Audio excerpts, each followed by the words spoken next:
The big story of the day that we're tracking: drug manufacturers received a shock over the weekend when the Indian government banned 344 drugs. That's right, 344 drugs, and these were all what are called as fixed dose combination drugs.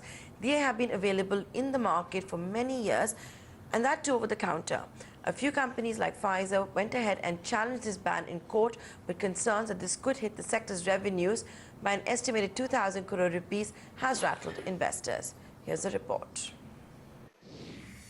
Corex. Pharma giant Pfizer has been selling this cough syrup in India for the last 35 years and not received any complaints.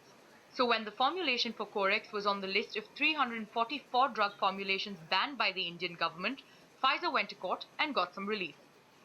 The Delhi High Court, which heard submissions from Pfizer that stopping the sale of Corex alone would mean a revenue loss of 176 crore rupees, stayed the ban and ruled that no coercive action be taken against the company. But this ruling only applies to Pfizer's formulations.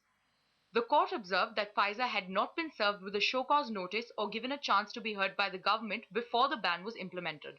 Drug maker Abbott has also moved court against the ban order and will be heard on Tuesday. But with relief coming on a case-by-case basis, analysts believe the ban on 344 fixed-dose combination drugs, that's drugs consisting of 2 or more drugs in a single dosage, could sap the pharma sector of revenues to the tune of at least 2,000 crore rupees. Abbott would be also impacted, but I think the sale of Fencidal largely happens in the unlisted entity, so to that extent they would be probably protected. Some of the other names that I can think of is Alchem, which would be impacted in the range of around 5%.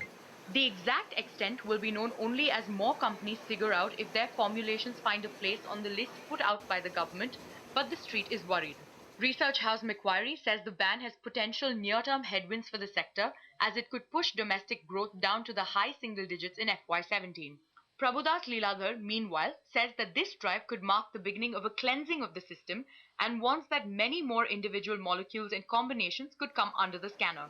With Ashmit Kumar in New Delhi and Priya Sheth in Mumbai, this is Arundhati Ramnan. We certainly saw the pharma counters come under immense pressure today. For example, Pfizer was down 9%. It's a stock to watch out for tomorrow now that it's managed to get a stay order in the Delhi High Court.